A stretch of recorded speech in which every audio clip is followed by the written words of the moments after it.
This video is created for physiotherapy education and learning purposes only.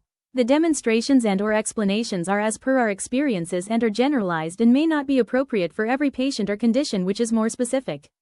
This content should not be used as a substitute for textbooks but just as an aid to formulate answers better.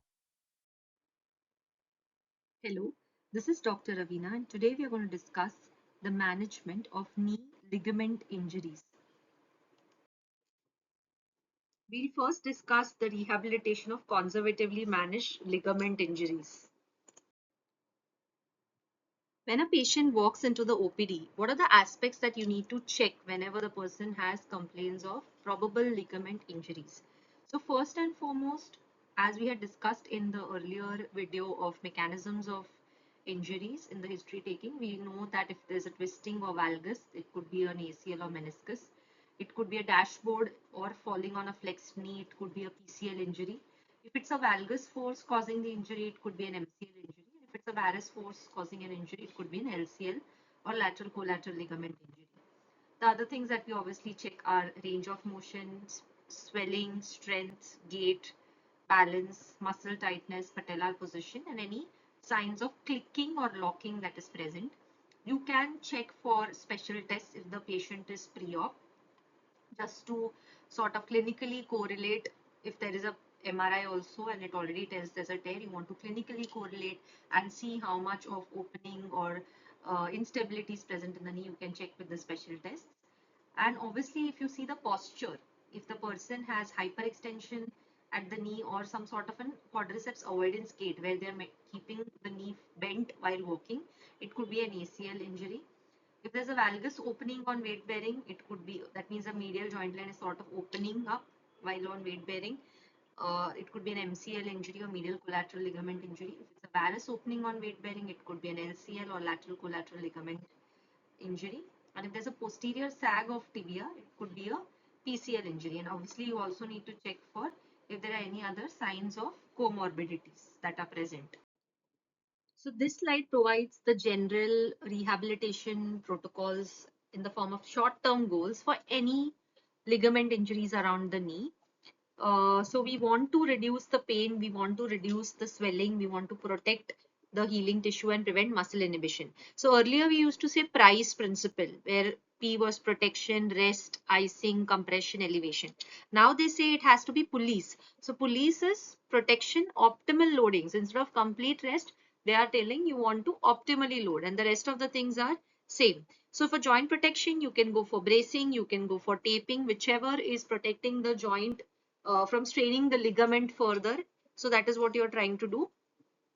If there's any form of activity which is possibly going to aggravate the pain, we want to avoid that, like cross leg sitting, twisting, excessive weight bearing, flexion which is very deep, squatting sort of things. Also use of assistive devices. So initially, if the surgeon is not in favor of weight bearing to protect the joint and the ligaments, you want to use some kind of walker, cane, etc. And you want to do isometric exercises to maintain muscle properties and ATM to prevent DVT till the time you are able to move freely. And gentle range of motion exercises to maintain the mobility of the joints and prevent any kind of stiffness or arthropfibrosis around the joint. So I have added the picture of all the kind of things that you might want to do in the early stages, along with the rationale of why we do it. So taping is to stabilize, reduce pain, and provide proprioceptive feedback. You might want to write this in your answers, not just what technique you're going to use, but also what is the rationale of using that technique. Likewise, you can say that bracing has to be used to stabilize and prevent further injuries so that the knee is not bent too much or it is protected despite one ligament being injured. You're not straining it too much with. So you can use probably a long knee brace to cause full immobilization if there are multiple structures that are involved, to a hinge knee brace where some amount of mobilization is allowed. Then moving on for the swelling and pain, since it is a pre-operative condition, you might want to give ultrasound, preferably in pulsed mode because it is acute. If it is chronic, you can go for a more continuous mode so that the micro vibrations not only reduce the swelling but also promote tissue regeneration. You might want to give neuromuscular stimulation to quadriceps muscle or hamstring muscles, as the case may be, to combat any atrophy till the time you start having mobility in your joint. Also, you can use cryotherapy, the usual ice packs or ice cubes in the towel, or you can use this machine, which is your cryotherapy machine, to reduce the tissue temperature. That not only minimizes the hypoxia and healing, also an analgesic effect with the help of pain gate mechanism, because it numbs the nociceptive stimulation or the nociceptive impulses that are going to the brain, and eventually can also do something like laser, which accelerates healing and reduces the inflammation. So all these things can be done in the acute phases when you don't want to actively contract any muscle. However, having said that, you can obviously work on proximal and distal joints and bring about motion there till the time the knee is sort of over its acute or super acute phase. So in the long term, you are supposed to try and regain full range of motion, achieve optimal strength and endurance of the muscles, and also train them more in closed kinematic chain. Now, what is the advantage of closed kinematic chain in ligamentous injuries are that in close contact, you generally have, in weight bearing especially, you have a co-contraction of muscles occurring. So that co-contraction kind of takes over the stabilizing effect of ligament. So even if there's a deficiency of one ligament, the opposite or the antagonistic group of muscles contraction along with the agonist is going to play a similar role which ligaments do at the joints. That's why initially in ligamentous injuries, you always go for closed kinematic chain exercises, except in case of meniscus injuries, because meniscus injuries can worsen with weight bearing. Also, you want to improve the proprioception and neuromuscular control at the joint. You want to go from more static balance training to more dynamic balance, that is making it from stable to more unstable surfaces. You want to correct the faulty biomechanics. You want to work on the respective muscles which can help in improvement of valgus, varus, hyperextension. So in general, you need to work on VMO, you need to work on the entire quadriceps as a whole, you need to work on hamstrings, you need to work on adductors, you need to work on hip abductors, you need to work on gastrosoleus muscle, all of them together to correct that biomechanics, and also some gait training probably, which will help in correcting that fault. Also, in case the person needs to go back to his sport, then you might want to make sure that the strength is at least 90% as compared to the normal side. And there are certain tests which you can check, like a hop test, which can be performed before you send that person. The details of the tests we have discussed in the subsequent slides where we are talking about return to sports in ACL, etc. So we can do that. And also you have to make sure, because now this is like a conservatively managed, we need to remember that the ligaments, some amount might heal with scarring, some might not. So definitely there will be some alteration in the joint biomechanics, which probably the ligament was taking care of earlier. So we need to make sure that we prevent osteoarthritis in future. And if this person needs to go for any form of exercises or physical activity that is more like hydrotherapy or something, where a lot of weight is not coming on the joint. So this is just a table that is summarizing what exercises you need to avoid or positions you need to avoid in the early phases, and what you need to emphasize in the early stages, just like a summary of what we discussed previously. So if the patient has undergone a ligamentous injury, based on the grade of injury and based on number of structures involved, the person can undergo conservative management for lower grades, just managed with bracing, medications and physiotherapy, followed by surgical management if they feel like a multiple structures are involved or the person has like high impact activities in their daily living, then they might go for repair and reconstruction. Which person would undergo a surgery for ACL reconstruction? Usually, if the instability is pretty disabling and the person is not able to walk at level ground easily, frequently having episodes of buckling, a positive pivot shift test, which is a special test which we have discussed in the knee assessment video. You can go and check out in that video what exactly it is. The multiligamentous injury, that means apart from ACL, even MCL and medial meniscus is involved. So then you definitely have to go through a surgery. And if the person has a high risk of re-injury where his activities of daily living involve high impact activities like sports player, then you definitely need to go for a surgery. Let us now look at the factors which are important for ACL reconstruction rehabilitation. So before we decide the rehab protocol, we need to look at certain things from the post-operative notes or from the history taking, which will probably clear certain doubts of how fast or slow we need to go with the rehab. One of the things we need to check is whether it was traditionally done or arthroscopically done or endoscopically done, because this definitely will have faster results as compared to traditional.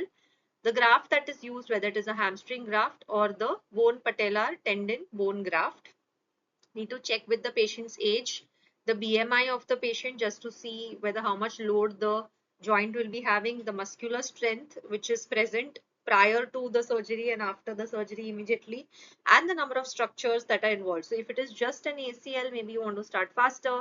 If it's ACL with medial meniscus which is repaired or something, then definitely you need to give a little bit of immobilization.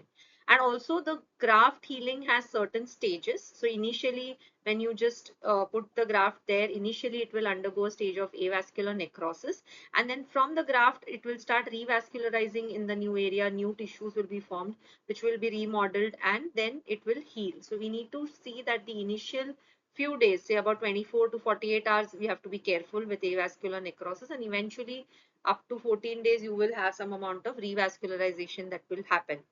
Also, what are the complications that can come with ACL reconstructions are these with regards to surgical complications, which we need to be aware of or discuss with the surgeon, and then accordingly take a decision about how we progress with the rehab. This is just a table of what are the advantages and disadvantages of hamstring graft as well as bone patellar tendon bone graft. So just to summarize in short, we know that hamstring graft is a muscle tendon graft that is used. So definitely it goes a little slower and the strength is relatively lesser as compared to a bone patellar tendon graft, because bone patellar tendon is bone to bone contact, so faster healing will occur, and also strength wise it is much better than hamstring. However, hamstring agar liya to you have to be sure that you don't allow knee flexion for the initial days, especially in prone knee bends, whereas if you see for bone patellar there is a problem of anterior knee pain that can come, and there is a problem of like knee sort of not having the end range extension, which means they can have some deficits which can come as a complication later. So that is generally what, and it would be nice if you're asked an answer of ACL reconstruction to just mention in brief about this aspect in your answer, so that the examiner knows that you have read about the types of grafts and how its impact on rehab. So again, here the short-term goals will be similar to what you had even in the conservative phase. The only thing is that here you will try and achieve 0 to 110 degrees in the first 4 weeks. That also usually it depends. Initially, you might not start with it. So maybe every week you would probably increase 30 degrees. So if the first week you're only doing say 0 to 30 degrees, second week you might progress to 60 degrees, third week you might progress to 90, and eventually 110. It's not like in one go you will go to 110. The rest of the things are similar to what we discussed even in the conservative management. So I'm not going to repeat it, but here we have to give definite emphasis to proximal and distal muscle strengthening as well as upper limb strengthening, because and pelvic stabilization also, because your trunk and your upper limb strength is important for you to do the gait training whatever is required. And with regards to gait training, usually initially because it's a ligamentous repair, people prefer to go for nil weight bearing, and soon, and that too uh, with a brace, and sooner they shift to a partial weight bearing as and when they feel comfortable. This is all with respect to the fact that there are no complications, the graft length is good, the tunnels drilled were good enough, there is no nerve injury, the muscle strength is good enough. That's how you progress to partial and eventually full weight bearing. So here are the few exercises that you might want to do. So you'll start with ATM to allow general mobility and avoid stasis of any kind of fluid because of immobilization, and prevent DVT. You want to start with heel slides. As I discussed, you will go phase by phase. You'll initially start with 30, then 60, then 90, all that in discussion with the surgeon. You might want to start with static quadriceps, but again, your end range, you should not do a lot of force, full quadriceps contraction, because you don't want to trigger the ACL. You might want to start with SLR, initially probably with a brace, so that the quadriceps activation is done. So the brace is protective against the anterior forces the quadriceps might want to give. You want to start with adductors, static adductors. You want to start with hip abduction movement. You can also start that same movement in standing, because that will also help in improving the balance, because eventually the person might have to start walking nil weight bearing initially. And of course, core control and pelvic exercises need to be done to ensure that proximal muscle strength is good enough to reduce the varus valgus forces coming on the knee joint while walking. So common mistakes which people do are they apply therabands, even if it's proximal muscle strengthening, they're doing hip abduction strengthening, they apply it near the ankle. Now, when therabands are applied near the ankle, they will cause undue forces at the knee, and it can affect the repair, reconstruction, whatever is being done, or even if it is conservatively managed, it can cause more strain over there. So whenever you are applying the TheraBand, make sure it's always above the knee joint, that is on the thigh, when you are trying to strengthen the proximal muscles. Secondly, no single leg stance standing in the initial stages of rehab should be done. The ligament you don't want to strain. And end range open chain extension activities which can cause more anterior translation of the knee should be avoided. So last 30 degrees to 45 degrees of extension should be left in the initial stages. No extension activities, open chain, terminal should be done in the initial stage of rehab. Eventually we have to, but not in the initial stage. The long-term goals will be similar to what is discussed in the conservative management. So I will not try and repeat them in this particular slide, but there are certain things that you have to remember, which I will discuss in the subsequent slides. You might want to start with weight shifting exercises in the walk stance position, so that the person is able to go from heel to toe gait. You want to give weight shifting on both sides, on either side, so front and back and side to side weight shifting. You want to start with gentle wall squatting exercises, but ensure that in that squatting, your knees do not cross the toes in the initial stages. You might want to give some sort of lunging exercises to the patient. You might want to start with balance training in the form of, like both toe on toes or heel raises, as you can call them, or even tandem walking and obstacle walking, all that may be started. You want to start for cardiovascular and muscular endurance. You might want to start with a bit of gentle cycling on the stationary size bicycle, and some treadmill walking, not just straight treadmill walking in which you are gently increasing the speed of the treadmill, but also you can start with gentle side walking on treadmill or back walking, that will, like, at a low speed, of course, just to ensure more balance training is being done. So your return to sport is not only predetermined by your quadriceps to hamstring ratio and your muscle strength being greater than 90%, but also you can incorporate certain functional tests like a single hop, you can do a triple hop or a vertical hop, all these things, which a single leg stance also, as to just to see how much of swaying and all that is happening. And to train that person to go back to sport, you might want to go for more of agility drills. Then you want to go for plyometric exercises of the calibers that are shown here down, so that the person comes to in used to the kind of forces that the person might experience on ground. So basically you're trying to get that person trained back to that level with all these kind of exercises, which is plyometrics and agility drills. So this is another table that I've picked up from Kisner, which is very important if you are asked, or if the STEM says that your patient is a sports player. I wish that you all write this in your answers, because it is very important. All the tests that tell us that the person is ready to go back and join his sport are all these, and it will definitely fetch you better marks if you write this in your answer. Moving on to PCL reconstruction, the initial reasons to go for the surgery, similar: complete avulsion injury of PCL. There is a lot of rotatory or posterolateral posteromedial instability, grade 3 tear with around 10 to 15 millimeter of posterior glide or displacement, high risk of re-injury kind of activities, person is involved in high impact sports or any form of other activities, and constant pain, instability, limitation in function, disabling, activities. So all of those things will tell you that the person has to undergo a surgery. So again, factors which are important for rehabilitation, the rest of the factors are similar to what was in ACL. So I've just highlighted what has changed. So apart from hamstring and bone patellar tendon, you also have quadriceps tendon autograft, Achilles tendon autograft that can be used.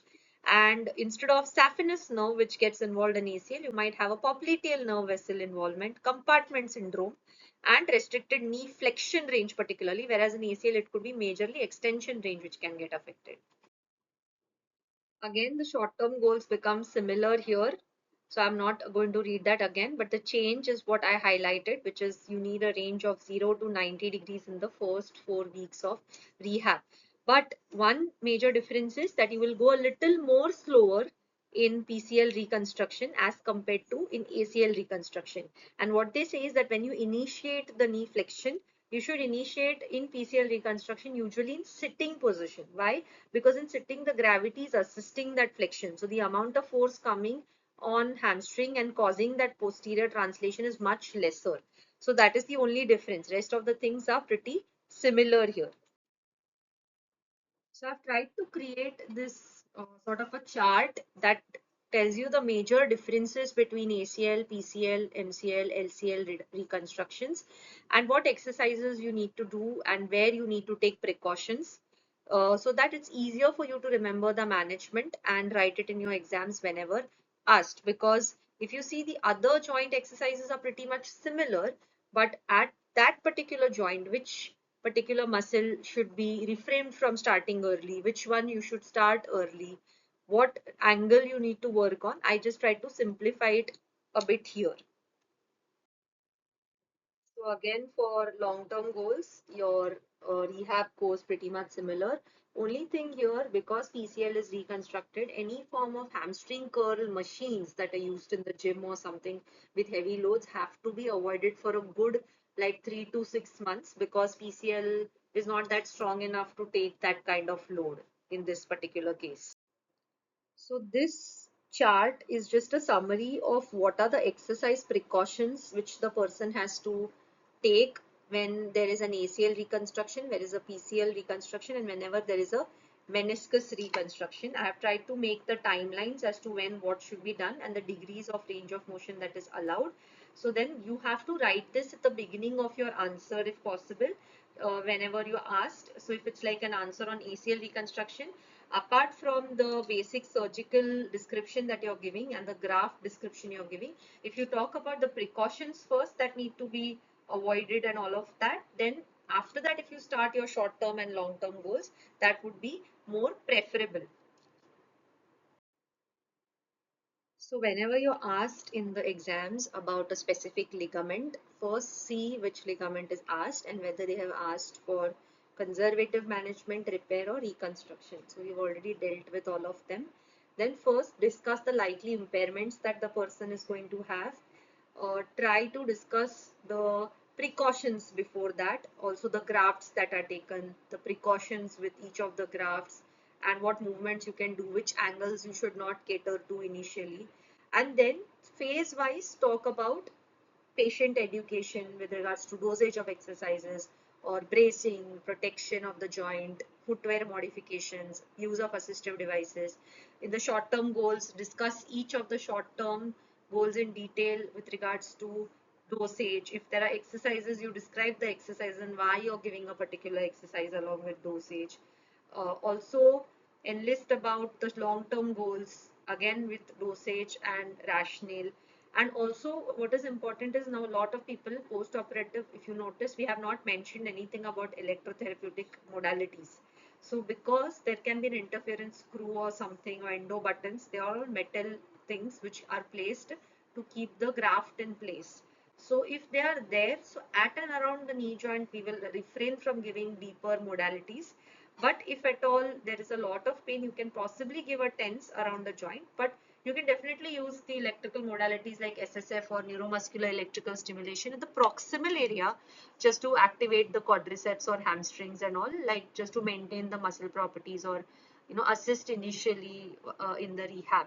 But at the point you should not write about ultrasound and all, where because there are already metal implants inside, so that will affect the markings. Also, do not give or practice or do any kind of special tests on these patients who are post-operative immediately, because you might cause failure of the whole reconstruction. So maybe after 2 or 3 months, when you know adequate strength is there, you want to check that whether the ligament or whether it is strong enough now, then maybe you can check once. But otherwise, in the initial phases, refrain from doing any kind of special tests immediately post operative. It will damage the whole reconstruction that is done. So that's all for this video. If there are any queries, please feel free to put any comments in the comments box, and thank you so much for watching.